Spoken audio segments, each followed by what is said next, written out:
a lot of times what I think is sort of a little bit of a middle ground. And I think that this is possible, especially when you're more comfortable and this isn't your first acquisition where you're desperate for it to close, is if you have a seller that's delusional and a broker that's delusional, you politely and kindly explain your difference of opinion, let them know what you're willing to do if they're willing to cooperate, and then walk away. But let them know, look, I will pick up the phone if you call me, but this needs to happen in order for me to invest my time. And so like I've got a client that has started rolling up within an industry pretty famously, and now he knows very quickly how to analyze a business. He knows what a business is worth, and he's dealt with delusional sellers and delusional brokers, and he'll just tell them, here's what the business is worth. You can go find out on your own on the marketplace the hard way, or you can give me a call. And so you get to that point and it's like, yeah, you walk away from them, but you let them know if they're willing to come around, you're still there. Yes.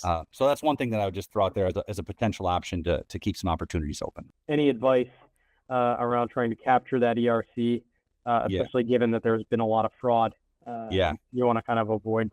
So ERC is like kind of a landmine right now. I'm very cautious to tell anyone anything clear about the ERC, except that you have to analyze each situation individually and find out based on the facts and based on the rules whether or not it's applicable. You know, that's the kind of thing you're going to want to talk to your tax team about.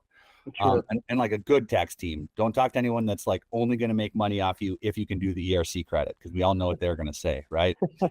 Other type, you know what I'm seeing all the time now, and I would be very interested in if anyone in this group has seen it.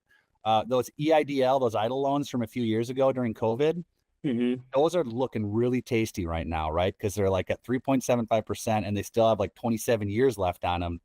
Everybody wants to buy a business and assume the EIDL loan with the business, right?